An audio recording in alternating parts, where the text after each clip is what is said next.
कृषि ज्ञान केन्द्र बाँके लुम्बिनी प्रदेशको बाँके जिल्लामा पर्दछ। कृषि तथा भूमि व्यवस्था मन्त्रालय र कृषि विकास निर्देशनालय अन्तर्गत रहेको यस केन्द्रको स्थापना 2075 सालमा भएको हो। कुल 57,252 हेक्टर क्षेत्रफल रहेको यस कृषि ज्ञान केन्द्रको कार्यक्षेत्र बाँके जिल्लाभर रहेको छ। यस केन्द्रको सम्पादित मुख्य कार्यहरू अनुदान ग्राहीका लागि सूचना प्रकाशन गरी आवेदन संकलन, मूल्याङ्कन, छनौट एवं सम्झौता गरी कामको आधारमा अनुदान वितरण गर्ने रहेको छ। कृषि तथा पशुपन्छी उद्योग, यन्त्र पूर्वाधार विकास कार्यक्रम, सेवा टेवा कार्यक्रम, साधारण कार्यक्रम, खाद्य तथा पोषण सुरक्षा कार्यक्रम, PMAMP कार्यक्रम आदि यस केन्द्रका योजनाहरू रहेका छन्। यस कृषि ज्ञान केन्द्रमा विशेषज्ञ सेवा शाखा, अध्ययन परीक्षण तथ्याङ्क शाखा, तालिम तथा प्रसार शाखा, प्रशासन शाखा आदिले आफ्नो जिम्मेवारी अनुसार काम गरिरहेका छन्। यस केन्द्रमा 16 जना कर्मचारी कार्यरत रहेका छन्। यस कार्यालयका निमित्त कार्यालय प्रमुख सकिल अहमद रहनु भएको छ।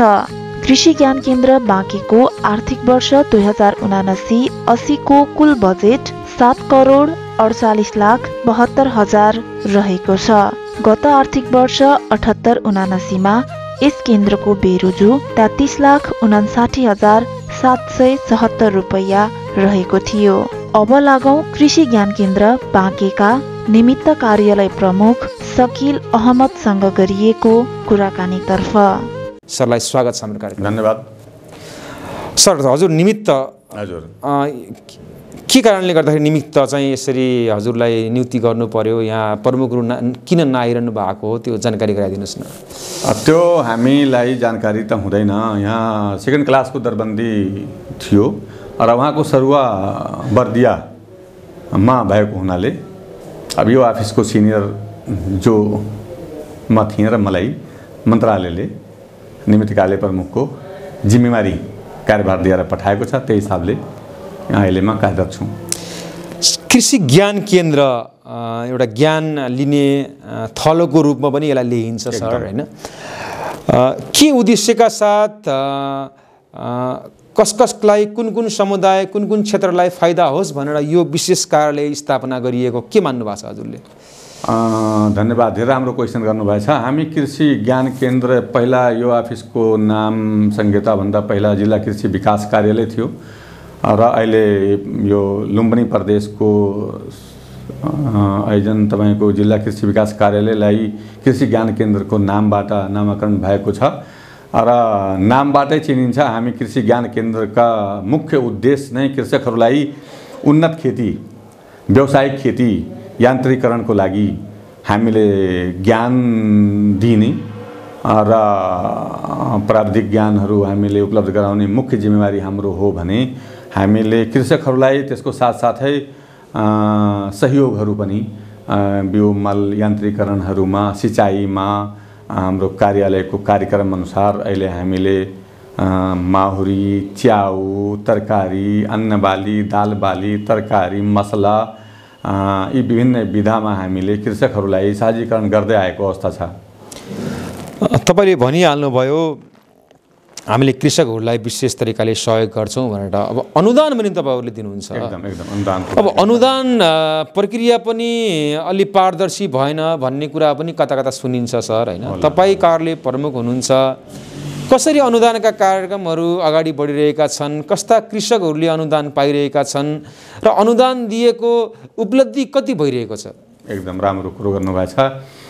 जनमानसमा पारदर्शी भएन भन्ने कुरो पहिलो तपाईको जिज्ञासा थियो र पारदर्शीको कुरो अलिकति यो जिज्ञासालाई मैले कताबाट अहिलेको अवस्थामा नहोला जस्तो लाग्छ मलाई। पारदर्शी नै हुन्छ। हामी कुनै पनि चीज एउटा सुको पनि कसैलाई बिना सूचनाको, बिना मिडियामा हामी विभिन्न माध्यमबाट सबैलाई, सरकार भन्दा पनि गैर सरकारवालालाई पनि त्यो कुरो जानकारी हुने गरी हाम्रो सूचनाहरू प्रसारण गर्छौं। हामी टिभी मार्फत, तपाईको पत्रिका मार्फत, प्रत्येक कार्यालयको सूचना पार्टीमा स्थानीय निकायको वडासम्म हामीले आफ्नो सूचनाहरू प्रसारण गर्ने गर्छौँ र सबभन्दा वेबसाइटमा भयो, फेसबुकमा भयो, त्यसमा पनि हामीले सूचना निस्केकै दिनमा त्यसलाई हामीले प्रसारण गरेका हुन्छौँ, जानकारी होस् सबैलाई भनेर। र त्यो भइसकेपछि प्रत्येक स्टेपलाई पनि हामीले सबैले जानकारी होस् भनेर हाम्रो चाहना हुन्छ। तर सरोकारै नराख्ने मान्छे, चासो नराख्ने मान्छेलाई त्यो कुरो अगाडि आँखाको अगाडि भए पनि उसले वास्ता गर्दैन र देख्दैन जस्तो लाग्छ मलाई, कानले सुन्दैन। त्यसकारणले हामीले हाम्रो कार्यक्रम पारदर्शी नै छ र तपाईहरुको यस्तो गर्दाखेरि अझै प्रभावकारी हुन्थ्यो भन्ने किसिमको कसैबाट सुझाव आयो भने त्यतातिर पनि हाम्रो पहल जारी हुनेछ र हामी प्रयास गर्नेछौँ। कोही छुटिहालेछ भने, हाम्रै कारणले यदि छुटेछ भने हाम्रो के चासो हुन्छ भन्नुहुन्छ भने त्यहाँ त्यो व्यक्ति, त्यो समाज, त्यो टोल पनि नछुटोस् भन्ने हामी त्यसको लागि जिज्ञासु छौँ। यदि कसैले क्वेसन गरेको छ भने हामीलाई समाधानको उपाय पनि सिकायो भने हामी धन्यवाद दिन चाहन्थ्यौँ। अब तपाईँ यहाँ कहिलेदेखि हुनुहुन्छ सर? कति भयो हजुर यहाँ कार्यरत रहेको? म 15 वर्ष भयो। धेरै भइसकेको अवस्था पनि रहेछ। गएको आर्थिक वर्ष 2078-79मा यो केन्द्रले के कस्ता उपलब्धिमूलक कामहरू गर्न सक्यो? लक्ष्य अनुसारको प्राप्ति भयो कि भएन? एकदम राम्रो कुरो। हामीले 78-79 को कुरो भन्नुभयो हजुर। योभन्दा पहिलाको आवाको कार्यक्रमको बारेमा भन्नुभएछ। हामी वास्तवमा कार्यक्रम हामीलाई प्राप्त मन्त्रालयबाट भएको कार्यक्रमहरूमा हाम्रो सबभन्दा फोकस स्मार्ट कृषि गाउँ अलिकति ठुलो रकमको कार्यक्रम थियो, बलकको कार्यक्रम थियो। त्यस्तै तपाईको सिँचाइ प्रवर्धनको कार्यक्रम, आलु प्रवर्धनको कार्यक्रम, माउरी विकास कार्यक्रम, तरकारी प्रवर्धन कार्यक्रम, रोड करिडोर, यस्ता कार्यक्रमहरू हाम्रो अब सबै त मैले तपाईको अगाडि भन्न सके छैन। तर हामीले कृषकहरूको लागि सिँचाइदेखि लिएर बिउ, मल र त्यसपछि यन्त्रहरूको लागि हामीले कार्यक्रमहरू सूचना मार्फत आवेदनहरू सङ्कलन गऱ्यौँ र हाम्रो कार्यक्रम राम्रैसित सम्पन्न भएको अवस्था गत वर्ष थियो। त्यति धेरै 2 वर्ष पहिला कोरोनाले हामीले धेरै टाइममा काम गर्न दिएको अवस्था थिएन र उत्पादन पनि राम्रै हुने सम्भावना देखा परे थियो। तर अब दैवी प्रकोपको रूपमा बर्सात बढी भएर धानमा एकदमै धेरै क्षति भयो। 1500-1600 हेक्टर धान पानीले गर्दाखेरि सड्यो, गल्यो, बग्यो र त्यसरी हाम्रो राहतका कार्यक्रमहरू पनि भएका थिए। राहतको कार्यक्रमहरू अब राहतको कार्यक्रम हाम्रो यो अफिसबाट गर्ने कार्यक्रम थिएन, अरू निकायहरूबाट थियो। डिडिएमसी हाम्रो बाँकी जिल्लामा छ, प्रत्येक जिल्लामा हुन्छ। त्यहाँबाट डाटा सङ्कलन भएर हामीले माथि पठायौँ र त्यसको अब प्रक्रियाहरू केही अगाडि बढिसकेछ। कसैले केही भुक्तानी पाइ पनि सकेछ। सरकारको निर्णयअनुसार हुन्छ, त्यो हाम्रो हातमा हुँदैन। यो आर्थिक वर्ष 79-80मा तपाईँहरूलाई कति बजेट यहाँ एलोकेट भएको अवस्था हो र यो बजेटले अहिले तपाईँहरूले कहाँ कहाँ के गर्ने सोच गर्नुभएको छ? एउटा हामीलाई जटिल समस्या गत वर्षको 1,64,00,000 रुपियाँ भुक्तानी हामी गर्न सकेनौँ। बिल भरपाई आइसक्यो, कार्यक्रम सञ्चालन भइसक्यो र हामीले भुक्तानी गर्ने क्रममा अन्तिममा सबै हाम्रो चलन के हुन्छ भन्नुहुन्छ भने अन्तिममा बिल भरपाईहरू भुक्तानीको लागि माग गर्ने कृषक समूह सहकारीको अब पहिलादेखिको परिपाटी नै त्यस्तो भएको हुँदा त्यो भुक्तानी हाम्रो दिन बाँकी छ गत वर्षको।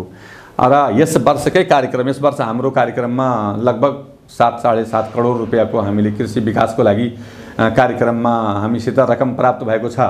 त्यो पैसाबाटै त्यो 1,64,00,000 रुपियाँ हामीले भुक्तानी दिएर बचेको पैसाबाट मात्र कार्यक्रम यसपालिको गर्ने भन्ने कुरो मन्त्रालयबाट हामीले जानकारी प्राप्त भएको हुनाले त्यो प्रक्रियामा छ र मलाई लाग्छ हिजो पनि हामी कृषि मन्त्रालय बुटवलमा यसको लागि कागजहरू केही हाम्रो पुग भए थियो, त्यसलाई हामी पुर्याएर आएछौँ र त्यो अब केही दिनभित्रै फाइनल भयो भने हामी कुन कार्यक्रम माइनस गरेर यो गत वर्षको भुक्तानी दिने र जुन बचेको हुन्छ त्यो कार्यक्रम हामी यसपालि गर्ने।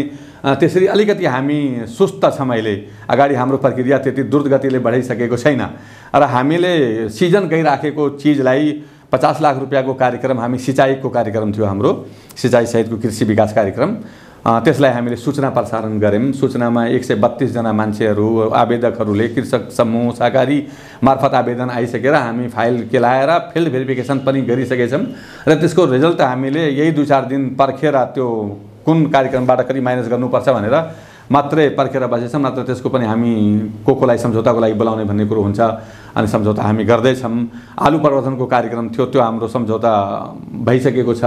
अनि दाल बाली, तेल बालीको बीज वृद्धि कार्यक्रम थियो, त्यो पनि सिजन जाने भएको हुनाले त्यसलाई पनि हामीले सूचना। सर, कार्यक्रमहरू तपाईँहरूले सञ्चालन गर्न खोजिरहनु भएको हुन्छ नि, यो कार्यक्रमहरू भनेकै समयमा नसकिनुको कारण होइन, अवरोधका कुराहरू होइन, असहयोगका कुराहरू पनि रहन्छन् होला। के कारणले गर्दाखेरि कार्यक्रमहरू भनेकै समयमा तपाईँहरूले गर्न सक्नुहुन्न, त्यो अवधिमै पुरा गर्न सक्नुहुन्न? कारण एकदम राम्रो कुरो ल्याउनु भएको छ। यो अब हामी मात्रैले होइन त्यो कार्यक्रम गर्ने, कार्यक्रमको छनौट र छुट्याउने काम मन्त्रालयबाट हुन्छ र कार्यविधिहरू हुन्छ क्या। हाम्रो कार्यक्रम गर्नको लागि एउटा निर्देशिका कार्यविधिहरू नआउँदासम्म हामी त्यो कार्यक्रमलाई सूचना प्रकाशन गर्न गाह्रो हुन्छ, हामी गर्न सक्दैनौँ।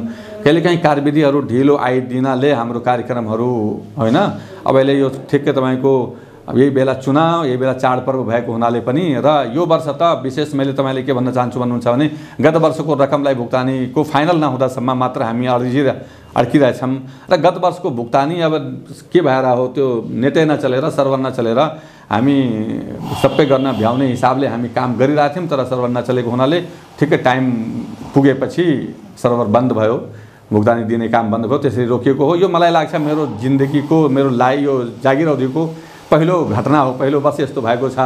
विगत वर्षहरूमा टाइम सके पनि 1-2 वर्ष 1-2 दिन अरू थप दिने गर्ने गर्थ्यो नेपाल सरकारले, त्यसले भुक्तानी दिन पर्ने दिइहालौँ भनेर असाढ मसान्तसम्ममा दिने गर्ने चलन थियो। तर यसपालि म्याद थप नभएको हुनाले पनि होला यो काम हाम्रो रोकिएको हो र यो वर्षको कामलाई ढिला हुने जुन मैले तपाईँको अगाडि निवेदन गरेछु त्यो गत वर्षको बाँकी पैसा भुक्तानी नहुँदा मात्रै हामी अलिकति ढिला छौँ र सुस्त छौँ, त्यस कारणले अगाडि बढाउन सकेका। हाम्रो नेपाल कृषि प्रधान देश पनि हो सर। हजुर हजुर। हामी अहिले त कम भएको अवस्था हो, तर विगतमा 90% होइन 85% नेपालीहरू कृषिमा आबद्ध थिए। अहिले किन यसरी चाहिँ घट्दो क्रममा गइरहेको अवस्था हो त? कृषकहरू यो कृषिमा आबद्ध हुनेको सङ्ख्या घट्दो क्रममा छ, कारणहरू के हुन् र कृषि पेसामा आबद्ध भइसकेपछि हामी आत्मनिर्भर बन्न सक्छौँ त? के मान्नु भएको छ हजुरले? एकदम राम्रो जिज्ञासा राख्नुभएछ तपाईँले। पहिलाको तुलनामा अहिले सङ्ख्यामा कृषकहरूको घट्दै गएको अवस्था छ। पहिला तपाईँको विदेश जाने, व्यापार गर्ने, जागिर गर्ने मान्छे कम भएको हुनाले जम्मै कृषि पेसामै आबद्ध थियौँ हामी नेपाली दाजुभाइ दिदीबहिनीहरू। तर अहिले तपाईँको अब यो कृषि मात्र पेसा, आफ्नो पेसा होइन, व्यापार बिजनेस पनि पेसा हो, उद्योग धन्दा पनि हो भनेर त्यतातिर डाइभर्ट हुँदाखेरि हाम्रो सङ्ख्या कम भएको हो। तर जग्गा बाँझो हुने, उत्पादन घट्ने भन्ने कुरो छैन। उत्पादन र एरिया, सिँचाइको एरिया बढ्दैछ, खेतीको एरियाहरू बढिराखेको अवस्था छ, अब जनसङ्ख्या पनि त्यही हिसाबले बढिराखेको छ। अब नेपालमा हामीलाई विदेशबाट खाद्यान्न, तरकारी, फलफुल आयात गर्नुपर्ने त्यो एउटा टटकारो हामीलाई बहुत खड्किराखेको कुरो छ। हामीले पुग्नै हुनुपर्ने थियो तर भइसकेको छैन। यो हाम्रो देशको गरिबी, हाम्रो देशको भू बनावटले गर्दाखेरि होला। अब रासायनिक मल तपाईँ एउटा विचार गर्नुहोस्, अहिले नेपालमा कुनै पनि खेती गर्नु पर्यो भने रासायनिक मल एउटा नभएर खेती गर्न नसक्ने अवस्था छ। रासायनिक मलको हामीसित कल कारखाना नभएर म अब कृषि क्षेत्रमा लागेदेखि, आफू जानकार भएदेखि कहिले पनि सिजनमा रासायनिक मल नेपाल सरकारले जनतालाई पुर्याउन सकेको छैन आवश्यकता अनुसार। त्यस कारणले र सिँचाइ पनि पर्याप्त मात्रामा छैन। नेपालगञ्ज जस्तो यो यस्तो घना ठाउँ, विकसित ठाउँ, 6,000 जनसङ्ख्या हाम्रो बाँकी जिल्ला 6 लाखभन्दा पनि बढी छ। 6 लाखभन्दा पनि बढी जनसङ्ख्या भएको ठाउँमा तपाईँको वर्षभरि सिँचाइ हुने 10% पनि जग्गा छैन। त्यस कारणले सिँचाइमा कमी, मल खादको कमी र हामीसित अब उत्पादन भइसकेको चिजलाई पनि ठिक्कै हाम्रो अब सरकारी स्तरमा त्यसलाई बिक्री वितरण गर्ने पनि संयन्त्र नभएको हुनाले समस्या परेको छ। तपाईँले भनिहाल्नुभयो यो बजारीकरणको समस्या पनि एक हिसाबले रहेको छ होइन सर? अब अन्य विभिन्न कुराले गर्दाखेरि चाहिँ हामी यो कृषकहरू यसरी कृषिमा आबद्ध नभएर अब अन्यत्रमा लागिरहनु भएको छ। अब तपाईँलाई कस्तो लाग्छ, अब कृषकहरूलाई अगाडि बढाउनको लागि कृषिमा केही क्रान्ति ल्याउनको लागि के गर्नु पर्ला? कृषिमा क्रान्तिको लागि सबभन्दा पहिलो मैले देखेको हेर्नुहोस्, रासायनिक कल कारखानाको पर्याप्त मात्रामा नेपालमा व्यवस्था जरुरी छ सबभन्दा पहिला। दोस्रो काम सिँचाइमा सरकारले बढी चासो दिनुपर्छ। अब सिँचाइका विभिन्न कार्यक्रमहरू आएको हुन्छ तर टाइममा सम्पन्न नभएर नेपालगञ्जमै तपाईँको सिक्टा सिँचाइ योजना लागू छ तर समयमा त्यसले पानी कृषकहरूको खेतसम्म पुर्याउन सके छैन अहिलेसम्म। सिँचाइ नहुँदा र मलखारको पर्याप्त मात्रा नहुँदा मात्र हामी किसानहरूले अरू पेसामा र विदेशी बाध्य भएको छ। नेपाली कृषकहरू र बाहिरबाट बाध्य छ ल्याउनलाई खानेकुरोहरू।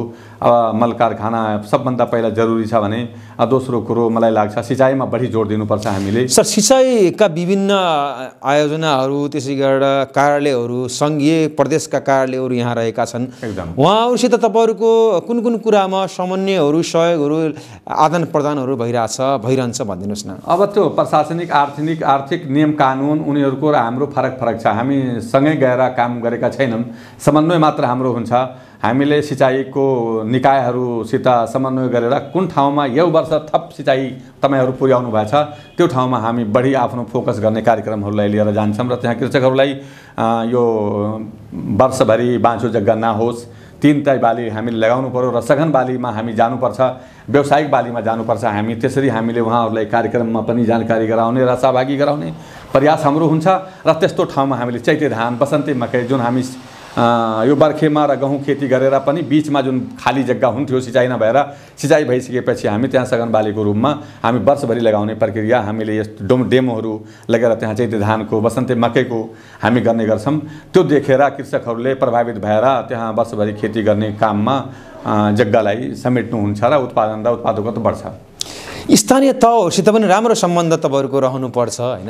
भएको पनि होला। अब स्थानीय पालिकाहरूसित पनि कस्तो सम्बन्ध रहेको छ, समन्वय गर्नुहुन्छ तपाईँ? अब यो गाउँपालिका नगरपालिकामा कृषि शाखा प्रत्येकमा छ। कृषि शाखामा हामी जस्तै कृषि प्राविधिक साथीहरू हुनुहुन्छ।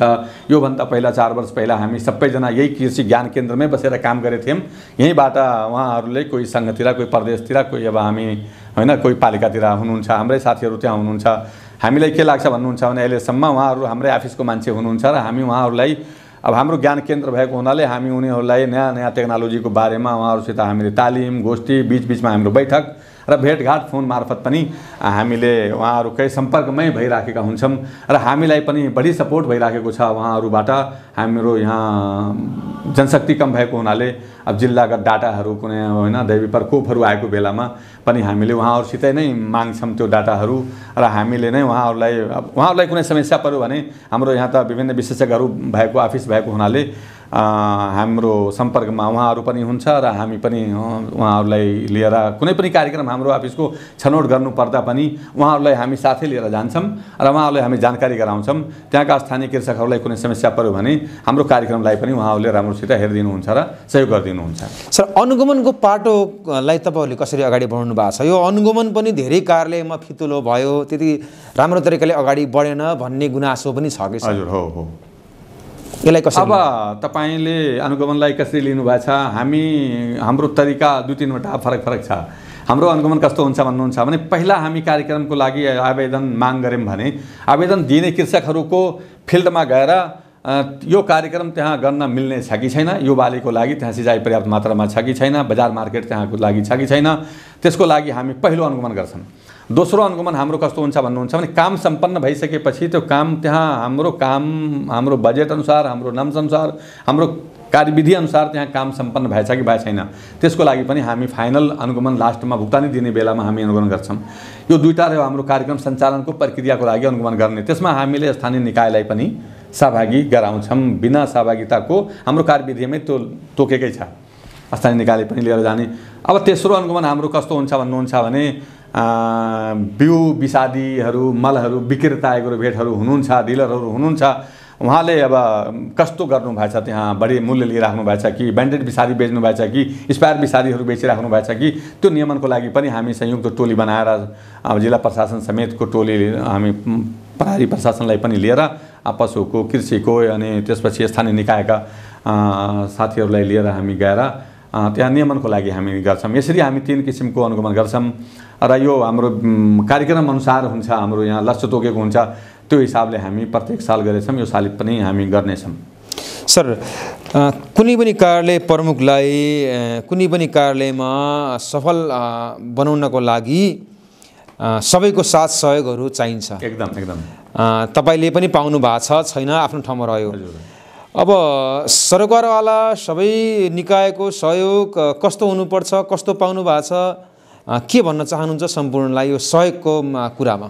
एकदम राम्रो कुरो गर्नुभयो। हामीले वास्तवमा हामी मात्र होइन कि सबैलाई सबैको सहयोग साथ चाहिन्छ, सबैलाई सबैको साथ सहयोग चाहिन्छ। हामीलाई झनै चाहिन्छ, किनभने हामी कृषिको मान्छे, हामीलाई त बृहत रूपमा कृषकको खेतमा टोलटोलमा पुग्नुपर्ने हुन्छ र हामी सबैको मर्का सबैको समस्यालाई सम्बोधन गर्नुपर्ने भएको हुनाले हामी अब सिँचाइसित हामी जुट्नै पर्छ। त्यसपछि कृषि अनुसन्धान केन्द्र छ, उसले नयाँ नयाँ रिसर्च गरेको जातहरूलाई हामी कृषकको फिल्डसम्म लगेर त्यसलाई ट्रायल गर्ने, कुन जातको राम्रो छ हाम्रो यो माटोको लागि। मैले देखेको हेर्नुहोस्, अहिले नेपालको किसानहरूलाई सिँचाइको समस्या हाम्रो छ, त्यो किसान स्तरबाट हुँदैन भने बिउ मलको समस्या छ, मल हाम्रो सरकारकै स्तरबाट सम्भव अहिले हामी देखिरहेका छैनौँ।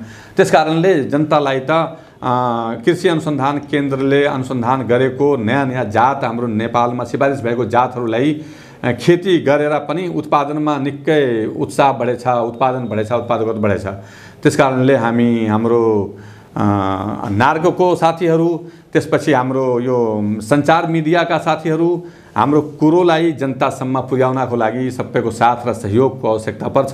र हालसम्म हामीले, मेरो बुझाइमा के छ भन्नुहुन्छ भने, हामीले भरपुर साथ सहयोग सबैको पाइरहेछौँ र भोलिको दिनमा पनि तपाईँको आज यही टिभीमा इन्टरभ्यूको मार्फत सबैलाई मैले हामीलाई साथ दिनुहुनेछ भन्ने आशा राख्दै आह्वान पनि गर्छु मैले हामीले साथ दिनको लागि। र हाम्रो कार्यक्रममा कहीँ कतै कमजोरी, केही कमजोरी पाउनुभयो भने हामीलाई यो कामलाई सफल पार्नको लागि सहयोग गरिदिनु हुन भनेर मैले सबैलाई हार्दिक अनुरोध गर्छु।